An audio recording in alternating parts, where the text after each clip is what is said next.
Good morning, good afternoon, good evening, whatever time it may be when you are tuning in. I am your host and transformational empowerment architect, Tennille M. Jackson. And if you think that title is long, just stay tuned, not just to this show, but every show that I do. That is really what it is that I do. I help to transform and empower. I design various spaces and places, platforms that's totally geared to help develop, empower, and transform you. But is Total Woman Transformation. And it's not even Total Woman Transformation, y'all. It's Total Woman Experience. But you will be transformed in listening to the show. And so on this show, we talk all things marriage, motherhood, ministry, and me time, whatever it means in being a total woman. We believe in keeping ourselves well balanced.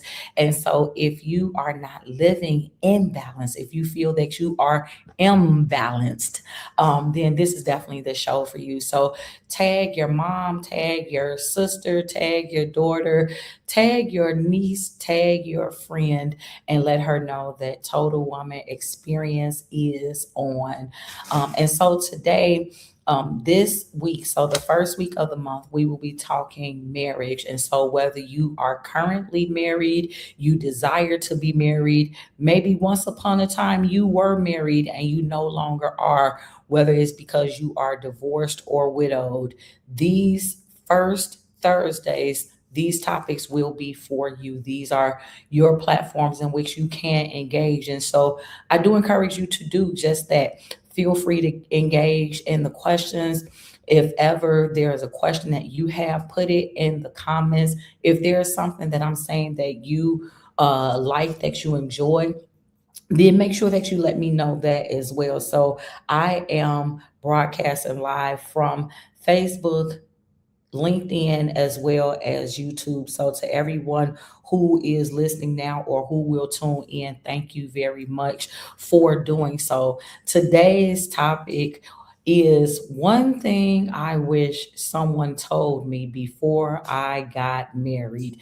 And I know that that is a mouthful. And so before I get into it, let me preface it by saying, no, I am not a licensed counselor. No, I am not a therapist. Well, not licensed anyway. Many people come and they ask various relationship questions to me. I have counseled a number of people, but I don't come to you in that capacity. I am a wife. I come this December, I will have been married 25 years. So I am simply bringing to you marital experience. I am not saying that I'm the only one that knows or that my way is the best way. I am simply bringing to you my experience. I'm bringing to you my perspective. I have written a number of relationships on the topic of marriage or dating or just communication in general. Now, I do have a degree in communication. So formal education, I do have that as it pertains to communicating. And we know many times one of the breakdowns in relationships is communication. And so that is one of the things that I do specialize in. But again, as you are coming on, please feel free to speak in the comments. Please feel free to engage with the show. But let's go ahead and let's jump into it. One thing I wish someone told me before I got married. Now, again, let's go ahead and let's put things in context. So, as I told you all, yes, I am married and I've been married for right at 25 years. We've been together for 27 years. We were dating when I was 19 and a half, but 19, and we got married when I was 21. Okay. So, ironically enough, I we have five daughters together. I gave birth to four. But one of the things that I tell all of my girls is to not be in a rush to get married. Okay. And let me, again, I want to go into detail because I don't want nobody talking about what you're talking about. Isn't that hypocritical if you got married at 21? So, no, it's not hypocritical. You don't know what you don't know until you get in a space to realize what you don't know. Okay. Now, I'm not saying when I say wait before you get married, I'm not saying wait for a specific age. So, in other words, I'm not saying that being married at 30 is that's a magic number, or 42 or 56. No, I don't believe that there is a magic number to be married. However, I do strongly believe that unless you are led, unctioned, for me, I mean, from a spiritual standpoint, so unless God is saying to you, you need to get married at 19, 20, 21, I feel like that I wouldn't do it. Not in today's time. It's totally different. Like, I even think back to generations of my grandmother. My grandmother, first time she got married, I think she told me she was either 12 or 13 years old when she got married. Now, this is in the Jim Crow South, so times were totally different then. I think my mother was 24, 25 when she first got married. She was married twice. Okay, like, so these though were different times. I think that it is important, and when I say that, let me finish that idea or that thought. In those times, all of the rights and everything was kind of through the man. So you were looking at it where women, especially Black women, were treated more so as property, or thought more so as being property. So we didn't have voting rights. If you go back however long ago, you didn't have the right to vote. Working was something that we really didn't do other than just being like the help. So you may have been someone's maid or someone's nanny, right? But you were not in the 30s and 40s. You were not seeing a lot of women being the CEOs of companies and doing some of the same jobs that we're able to do now. There are so many more rights that we have that were not had.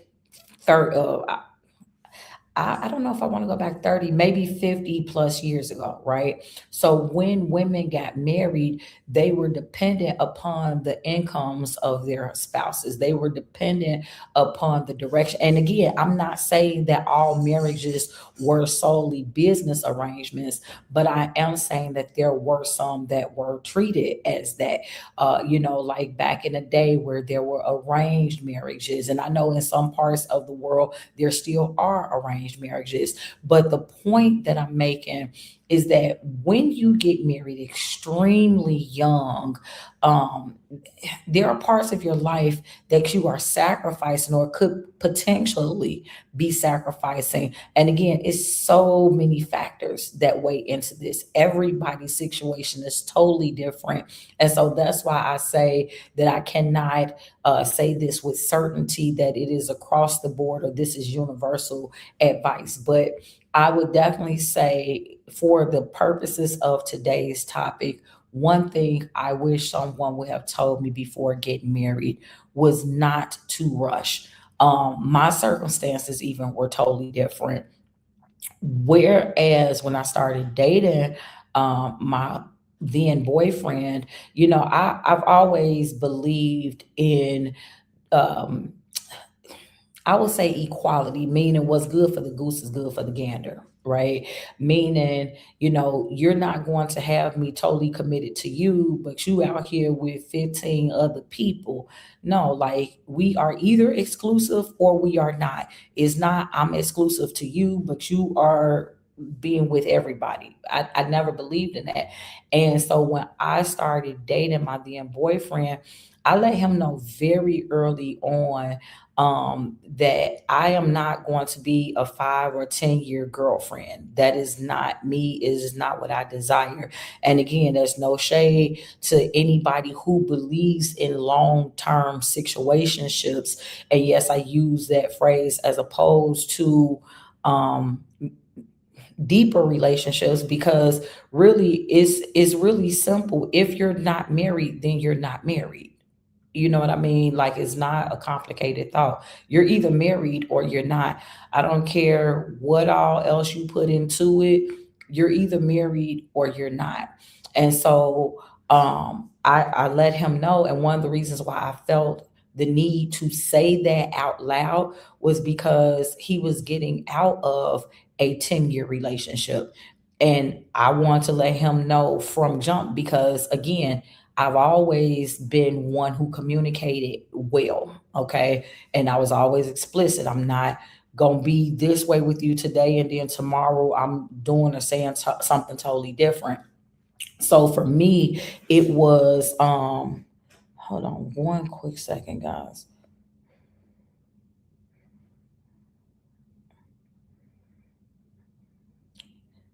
Okay.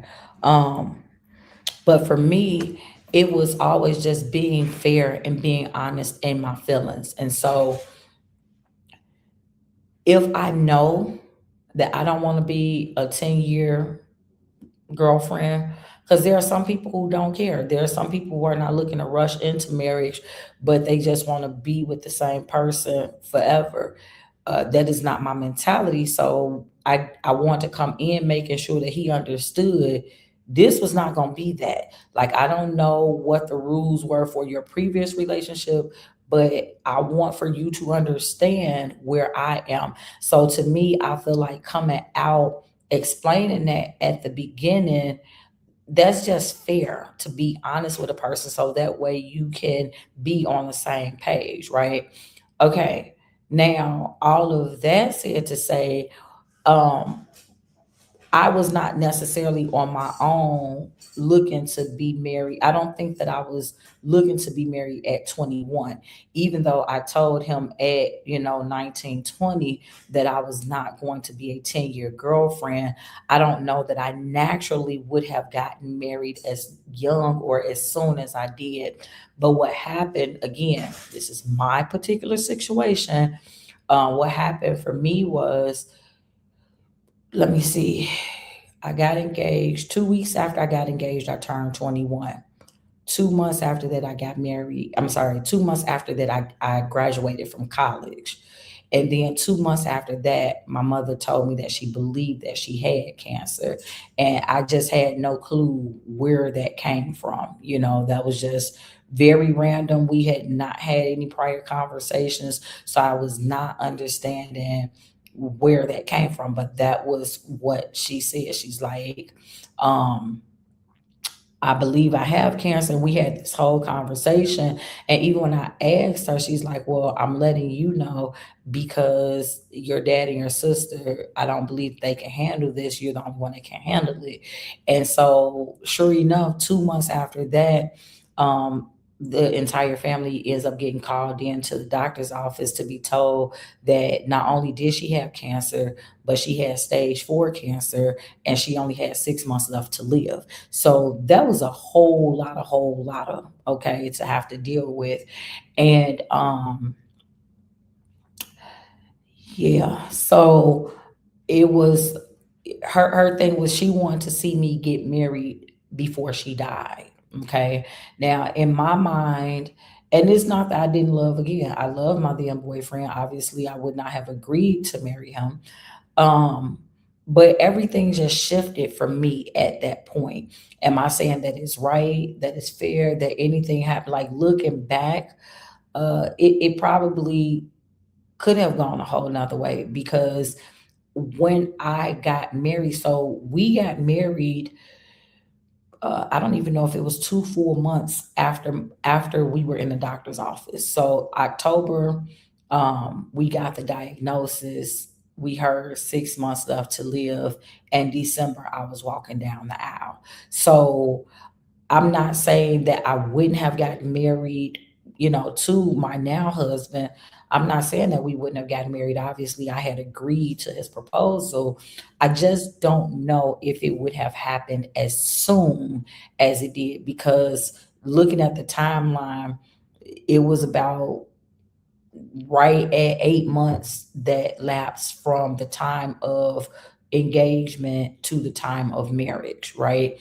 And again, that by itself isn't necessarily fast, but there were so many other mitigating circumstances. So much of where my mindset wasn't necessarily even on marriage, more so than it was on my mother. You know what I mean? But I will say this, my husband totally understood. He knew my family very well, and he himself had gone through the same situation 10 years prior. So his mom passed 10 years from the same thing that my mother had, right? And so that actually was very instrumental in getting me through dealing with what those next few months would be, because he'd already gone through it. So he was able to help get me through it, help me to know what I should expect, help me to know, you know what I mean? Like, and all of those pieces, those tools are very valuable, because, like I say, I was 21 into 22, and that's still relatively young to have to deal with the types of news, the type of situations, the events that were happening.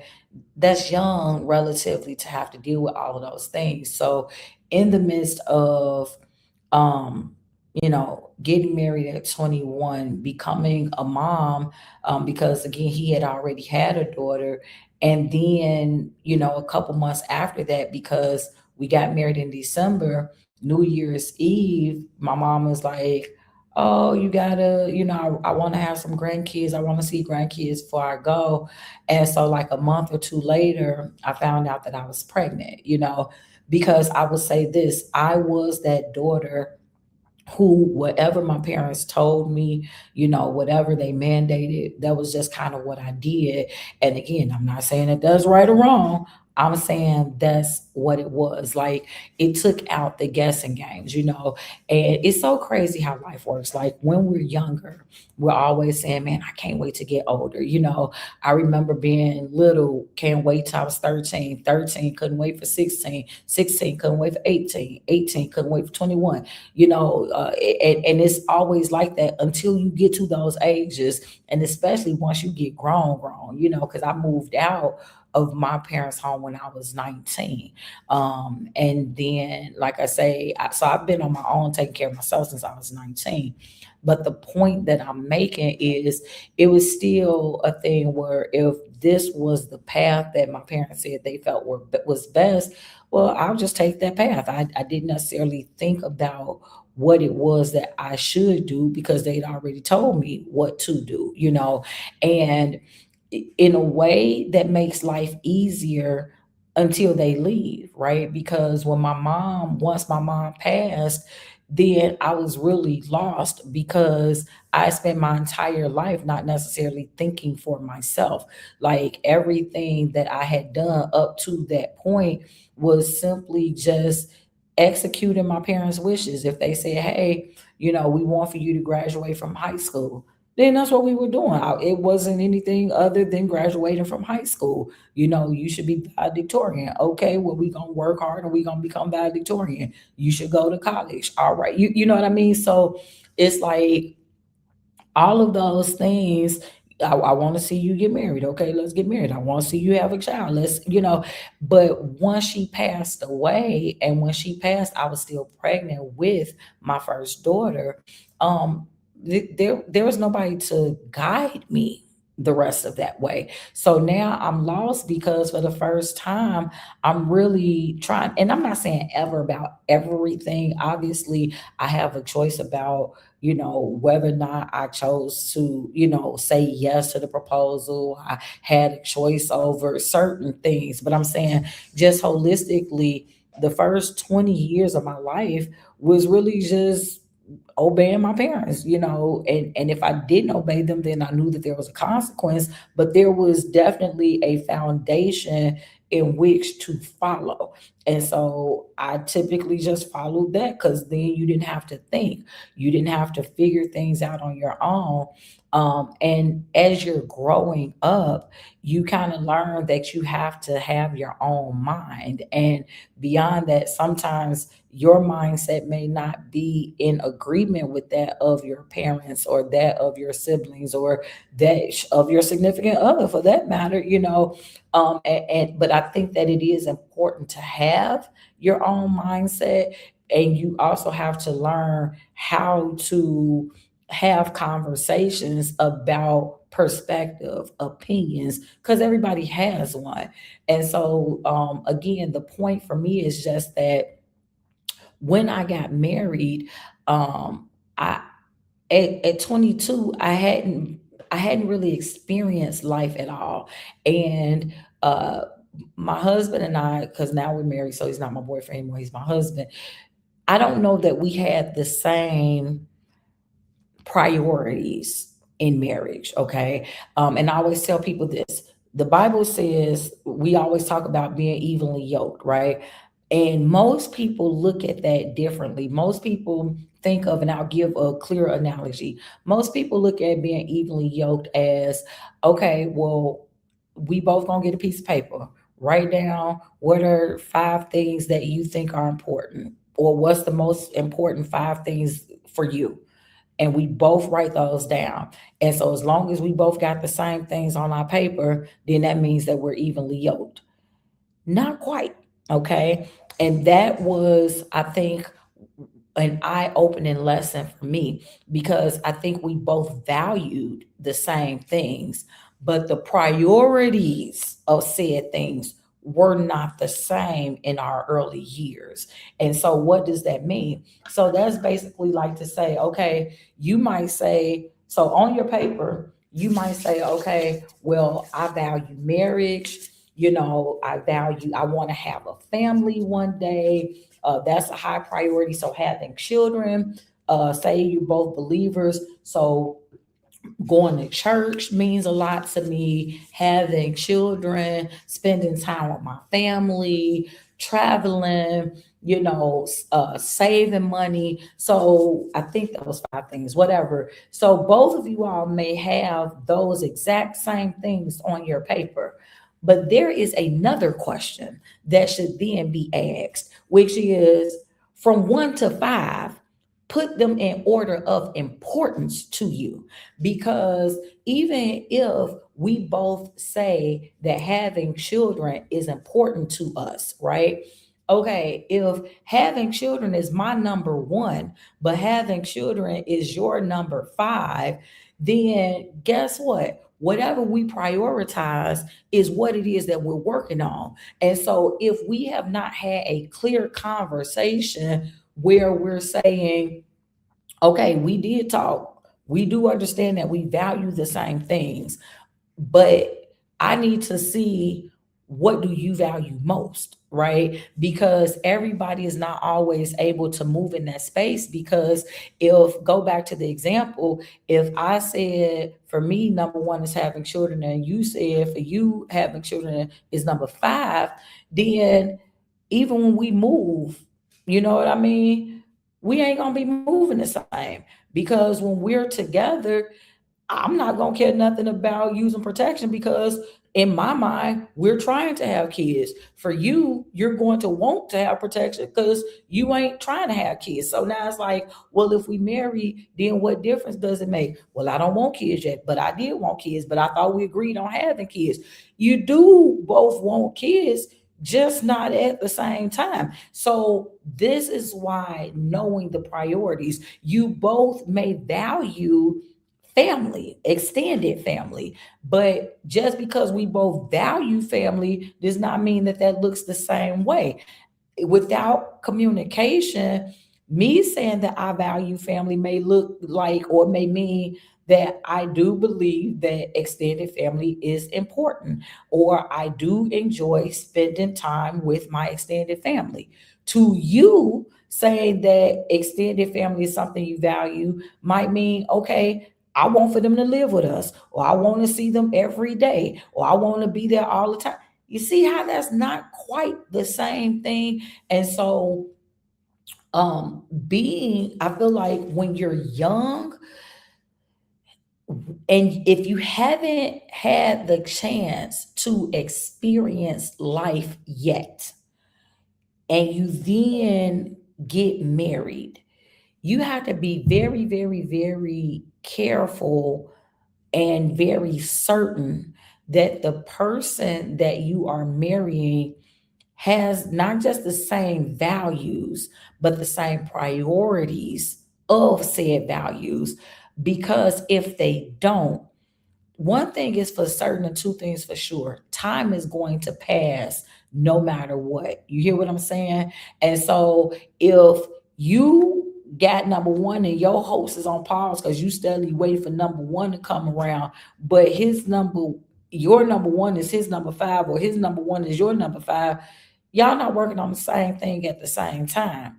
And if you're, so say your number one, you want to travel, and maybe he's open to traveling or she's open to traveling, but it's not really, it's definitely they number five. Like if we get around to it, we do. If we don't, we don't. I'm good either way. But if traveling is your number one, you get married number one thinking that you might have a honeymoon. Or you get married thinking, okay, well, next year for our anniversary trip, we doing something. Or you get married and you like, man, because I love traveling, you said you like traveling as well, so now we gonna make traveling our thing. Well, it's not my thing. I don't really like it like that. I just want to go if we can. So everything else may be more important. You understand what I'm saying? And so, but watch this. If I have done my own traveling before getting married, then I don't feel like I'm putting my life on pause waiting for you, because I've already experienced it. So there are some things. So this is why I'm saying, um not to rush into marriage. Give yourself time to experience life on your terms. Give yourself time to experience life knowing you. And I don't mean it in a selfish way, but I think it's very healthy for a person to know themselves, to love themselves, to not have a problem having a relationship with themselves. There are so many people who are uncomfortable going to a restaurant by themselves, who are uncomfortable going to the show by themselves, like, oh, I need to have somebody with me. And the problem with that ideology is that that means you're constantly either going to be putting yourself on hold, waiting for somebody else, or you very well may be sacrificing your desires because in order for me to be with somebody, I got to do what they like. Well, if you are confident enough in who you are, then you can do that on your own. You can move around on your own.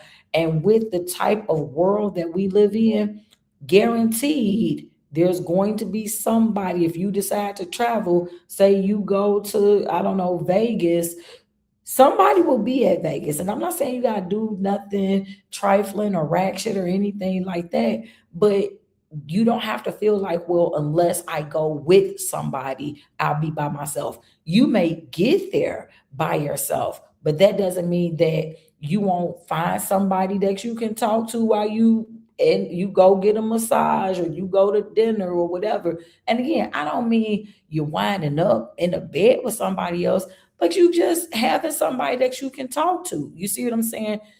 But you have to put yourself in that position. So a lot of times there are things that we don't do because we're constantly waiting for there to be somebody to do it with.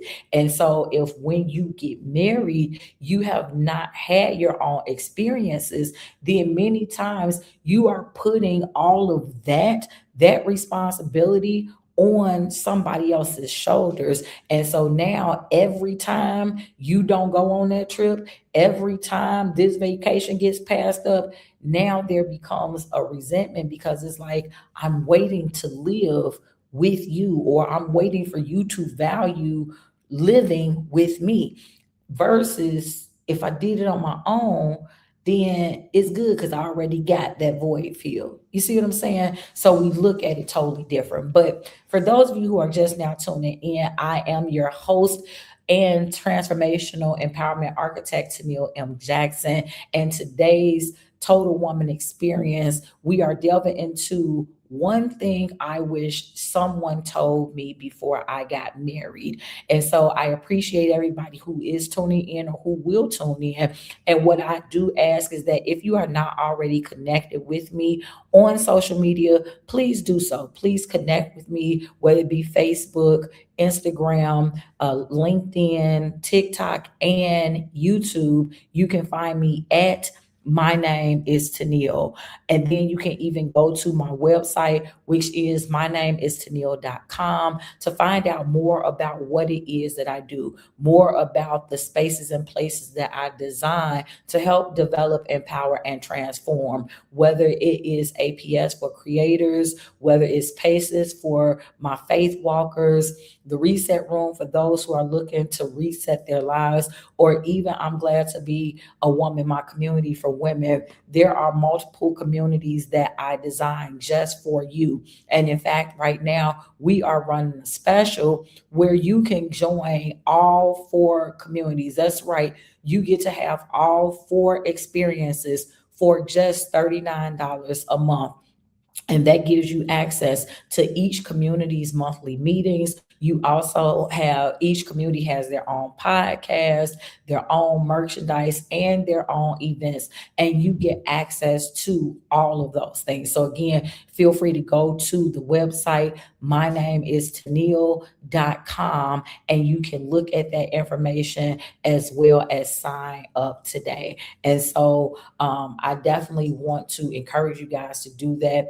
As it pertains to our podcast experiences, we are working on media membership opportunities, which what that will do is give you an opportunity if you like what you're hearing and you're a person that enjoys not just podcasts, but other forms of media, you can connect with me. You'll be able to support, and in exchange for that monthly support, you will have access to archived podcast episodes, as well as our monthly digital blog, culture and conversation, as well as monthly discounts on our merchandise. So be on the lookout for those too. So I want to thank everybody for tuning into this today's podcast, which is Total Woman Experience. And every Thursday we are coming. And when we come with Total Woman Experience, it truly is the total woman that we are looking to not just discuss, but to educate and empower. So whether we're talking about marriage, motherhood, ministry, or me time, there is going to be some aspect that is going to help that woman be edified, uplifted, and inspired. So today's question is one thing I wish someone would have told me before I got married. And the way that I answered it was not to be in a hurry to get married. Don't rush getting married, right? Now, again, I've been married for 25 years. So and it's the same guy. Only been married one time, same guy. Does not mean that we have not had our share of ups and downs. But I think that that's life, right? I don't know anybody who has not had some type of adversity in life. I won't even just say marriage, but life, period. Obstacles are going to come. Trials, tribulations, hardships, they are going to come because that is a part of what life is. Whether you are single or married, those things are going to find you because that's just what life is and that's how life is. Um, but I will say that when you marry the right person, it definitely should make your life easier. And what I mean by that is if two become one, and this is whether you're male or a female, you guys serve as help to one another. The type of help that you may serve as will vary dependent upon the need of your partner, right? So, like, you might have somebody to support you. Let's say you have events or you have things at your work or whatever, and you need that plus one. Well, now guess what? When you get married, you got your plus one. Or like, let's say you are not the best with, I don't know, money management, but then your partner is. Now you have somebody that is the yin to your yang, so to speak, right? And so when you marry the right person, it definitely can be and it should be beneficial. Okay. But like I say, the reason why I say don't rush, and I tell my girls the same thing, so I'm not being hypocritical, telling y'all one thing and telling my household something different. But I tell my girls not to rush because I just feel like, number one, when it's time, you will know. So don't feel pressured, because in certain situations, you might have it where you look around and everybody in your family is married. So you feel like, oh, I need to be married too. Or all of my friends in my circle, again, whether you're a guy or girl, everybody is married. So I need to be married. Don't rush this simply because of what's going on around you, or will your specific age now. So everybody in my age group is married. Let me tell you something. Marriage is a calling. I don't care what nobody says.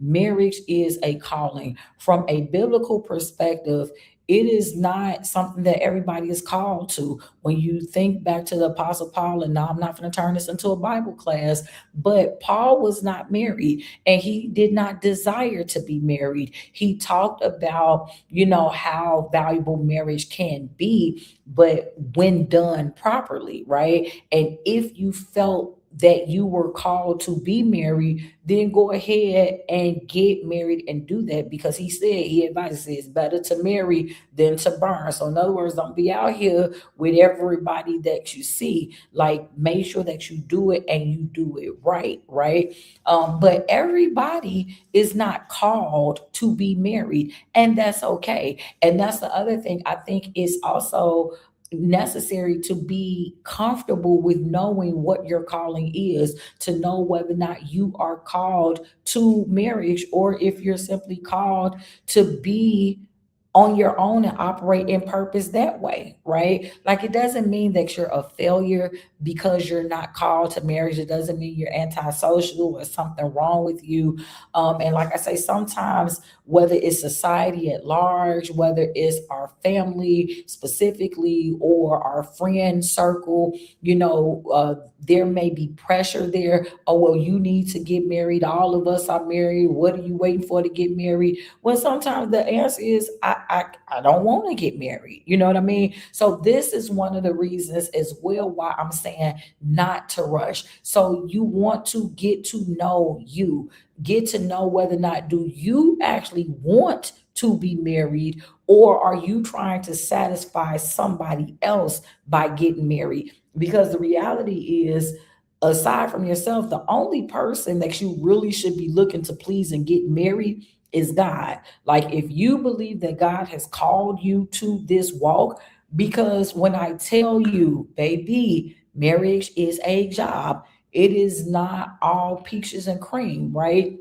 There are going to be some things that you end up doing. There are going to be some times when you end up submitting, you end up sacrificing, you end up letting go. And I don't mean that you lose yourself, but I mean that you do have to understand that it's not just about you. And so if you know that you are naturally selfish and you're not looking to undo that, you know that you're spoiled, you know that you need life to just totally revolve around you and only you, um this might not this might not be the walk for you. You know what I mean? If you don't feel like anybody has the right to tell you anything, and nobody should say anything to you, and whatever it is that you want and only what you want is what should go.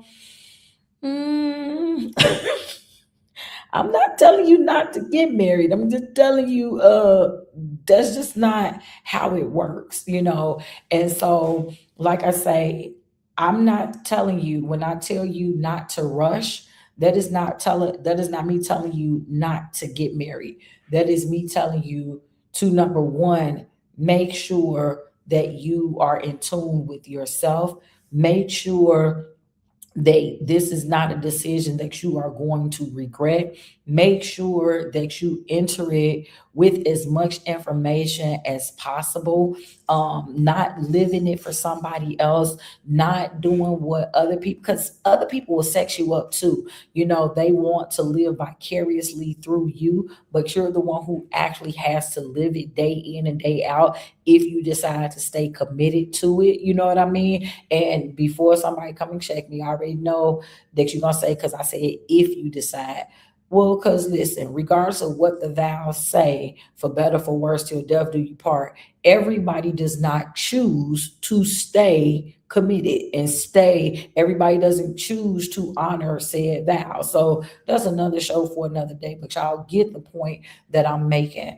And so just be ready. Be as ready as you possibly can. And I will say this, I strongly advise, because again, this show is not just for those who are married, even though it said one thing I wish someone would have told me before I got married. This show is also for people who may be thinking about marriage, right? Let me end the segment on this note. So don't be in such bliss that you allow yourself to be ignorant. And this is again for men and women alike. There are times where I'm just so in love and I just love he or I love she so much. And yes, I said he and she instead of him and her. But I love this person so much. I don't want to ask this question because it might make it awkward. And here is my point to that. You don't want to ask them prior to marriage because it's too awkward. So you rather ask them once you are married and now you're technically, I don't want to say stuck, but you've entered into an agreement that technically is supposed to be a lifelong commitment. So you rather wait until you don't have a way out to have the conversation than to ask before you get in, go any deeper. Think about that for a minute. Do that even sound right? So if you're with a person that you don't feel comfortable with asking what your credit score is, if you're with a person that you don't feel comfortable talking to them about money, money matters, money management, if you're with a person and you don't feel comfortable talking to them about their sex life, and I don't just mean laying down and having sex, because everybody can lay down and have sex, but you don't want to know whether or not they've had any sexual transmitted diseases or infections. You don't want to know that, but you'll lay down with them. Think about that. Do they have any kids that maybe you don't know about? What type of parent are they if they do have children? And the reason why I say ask that if you're planning on being their partner, because guess what? All of these things, and this is so much of a longer list, but these are just some just to make the point. All of these things affect you. We want to be so deep in love. Oh, I love him, I love her, and I don't want to hurt their feelings. I don't want it to be awkward. But if you are going to do the do, if you're going to take that step, if you're going to indeed marry that person, that means their life is being incorporated with yours. So that, let's use these examples. If their credit score is jacked up and you get married to them, who name you think the assets are going to be in? If they got a 350 credit score and your credit score is 742, who you think finna be getting the mortgage or the car notes or the furniture or whatever else you need credit for? Whose name you think that's going to be in? But you didn't want to talk about it because it was too awkward ahead of time. All right. You don't want to talk about money matters ahead of time. You want to wait till you get married. Well, don't you think that when you find out that they don't know how to save and all you do is save, don't you think that that might cause a problem later on? Don't you think it might be best to know about that in advance, so that way, even if despite their inability to save or to manage money well, maybe in the dating time, we can create some type of strategy. We can figure something out. And then, because if this is something that really bothers me, if I am a saver and every time you get money, you are a spender, you don't think that that's going to cause some problems down the line? It will. So what you should do while we still just dating, let's have this conversation. Number one, do you want to change your habits? Do you feel that you spend it every dime, or do you feel that you being so frugal and saving everything? Like, is that something that you find to be problematic? And do you want to change that? Because again, even though you got a person that's saved, it could be a such thing as being too frugal. Well, you don't even want to go out to a restaurant because you're looking at, oh, we could just eat a sandwich at home. Maybe that's going to be problematic for me. I can do it once or twice, but all the time, you see what I'm saying? These things might seem funny or small now, but these are the exact things that contribute to problems in the long run, because it stems from lack of communication. So while we're just dating, and then I let it be known, you know what? I feel like you spend too much. Can you pull back? Let's write out a plan. Let's see if you can stick to said plan for 60 days, 90 days. Because, baby, if you can't stick to a 60 or 90-day plan, what make you think you can stick with a 60 to 90-month plan? Do you understand what I'm saying? So that might be something you want to talk about. You don't want to ask whether or not they had any diseases or infections. Well, if and when you lay down with the person, wouldn't it be good to know whether or not you're gonna be getting up with something that you can't?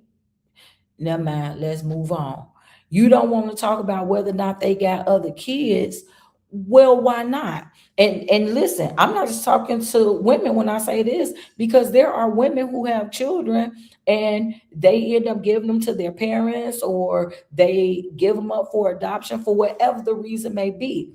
Just as it's men who have kids and they don't ever see their children because they feel like once they have it, they want to have it. She had it anyway without me.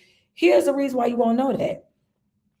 Because let's just go practical stuff. If they gave away their children, and I'm not talking about it was something medically wrong, something that was life or death. I just mean because they didn't like kids and they didn't want to be bothered. If they gave away their kids, what make you think they gonna want to either have kids with you, or if y'all have kids that they gonna want to get involved? And remember when I was talking about values, do we got the same values, do we got the same priorities? That might be something you want to know. Maybe they had kids, you not even aware that they got kids. So what that mean? You don't know what their relationship is like with a significant other, or I'm sorry, it wouldn't be significant other technically. It would be the child's mother or father. So if they don't even think enough of you to share that information, what else don't you know about? You understand what I'm saying? So this is why um talking, having what I call the hard conversations, it's so important to have these. Not, I'm not saying the first or second date. I'm talking by the time you decide that you want to get married, you're thinking about marriage. So you don't even have to be engaged at this point, but you done got to the place in your relationship where you all are exclusive. It's just me and you, and I really think that I might want to do the rest of my life with you. I'm Because by this point, because it's a difference between dating and courting. I'll talk about that. That's a whole nother show. But we ain't just flings. We ain't just, who, we're exclusive now. It's just me and you. Okay. So if I don't went to the point of making it where it's just me and you monopolizing my calendar, meaning that it's just me and you going out. Now my family know you, now my friends know you, my co-workers know about you. Now we getting serious. So once you get to that place of being serious, be serious enough to have serious conversations, so that way you don't be jumping into some surprises that you can't get out of later on. And so again, this is total woman experience, and I'm just a girl. My daughter has a shirt that says I'm literally just a girl. I am a wife. I've been married for right at 25 years. I've had my fair share of trials, tribulations, ups and downs. I've experienced a whole lot of that marriage has to offer. And I'm still here, and not because I'm being forced to be. But I would just say that every relationship is different. Definitively correct. Every relationship is different. I do not perceive to know what somebody else is going through unless you come and ask. But what I can tell you is that you are going to have to be a good communicator. And when I say a good communicator, I don't mean that you got to have a degree behind your name, but you are going to have to be able not just to talk about the things you want to talk about, but you're going to have to be able to also listen to the things that matter to your partner. And so today's show was geared toward marriage. What is one thing that I wish someone told me before I got married? So, to those of you who might be thinking about getting married, my word of advice, take it with a grain of salt if you will, is don't feel the need to rush. I don't care if you are 52. If you don't feel that you are ready, don't rush. Just because all your friends done got married, just because everybody in your family is married, do not feel the need to rush. If you are 22 and everybody in your family got married at 21, don't feel the need to rush. You got a boyfriend or a girlfriend, and if you don't get married, then they just gonna up and leave you. If you don't feel called to marriage, do not rush it. Like, figure your life out. The best thing you can do is figure your life out so that way you're good with you. Because when you're not good with you, then you're putting the burden on somebody else to help you be good with you.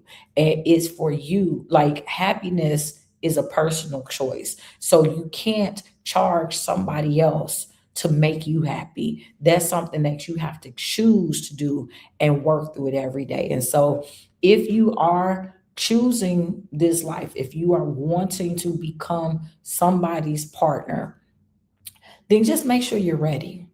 And here's the thing, no matter how much you prepare, you will never be fully ready for everything, because there are going to be some things that it throws you, some curve balls that you could never. I don't care how many balls you throwing, you outside, you practice it, you is going to be a curve ball that you could never prepare for, but you still have to deal with it. So the question that you ask yourself is, am I able to commit to commitment? Because when you get married, and I'm talking about if you're desiring to be married for the long haul, as the vows say, till death do you part. If that is what you are coming into this walk doing, then the best thing that you can learn, and that's probably number two, that I might have should have made number one. Um, but you're committed to commitment. You know what I mean? Like, because if you say that, well, I'm committed to this person, yes, technically, but the problem with that is as soon as that person makes you mad, then you like, deuces, I'm gone. I'm gonna find somebody better. But what marriage is asking you is, will you be willing to commit to commitment? So no matter what it looks like, regardless of the conditions surrounding it. So this is where that for richer, for poorer, for better, for worse, and sickness and health. So not just I'm good with you as long as you're healthy. I'm good with you as long as you got a job. I'm good with you, as long as all the situations are perfect or to my liking. No, what actual marriage is whether you got a job or you broke, whether you healthy or you always in the hospital, whether we living in the house or living in our truck, our vehicle, our car, living on somebody's couch. Like, It's me and you against the world. Can you have that mentality? Because that's being committed to commitment. That's like how you have a job and your bosses might change, your coworkers might change, they may move facilities, but I'm committed to working this job no matter where it's at, no matter who is with. I'm committed to working this job. So it just so happens that with marriage it do matter with who, because it's the person you go down the aisle with. So if you desire to be married, because again, it's not for everybody and there's no shame in that. But if you feel that you are called to marriage, you desire to be married, then just be sure that you're ready. That is today's show. Thank you all so much for tuning in. And again, be sure if you are not already connected with me across social media platforms, whether it be Facebook, Instagram, LinkedIn, TikTok, you can find and follow me at my name is Tennille. And then you can go to YouTube and you can subscribe to My Name is Tennille. And do not forget that you can go to the website, mynameistenille.com, and check out everything that I have going on there, from subscribing to the newsletter, to joining a community, to registering for an upcoming event, and more. You'll be able to find it on my website. Thank you all so much for tuning in. And until next time, you guys stay blessed.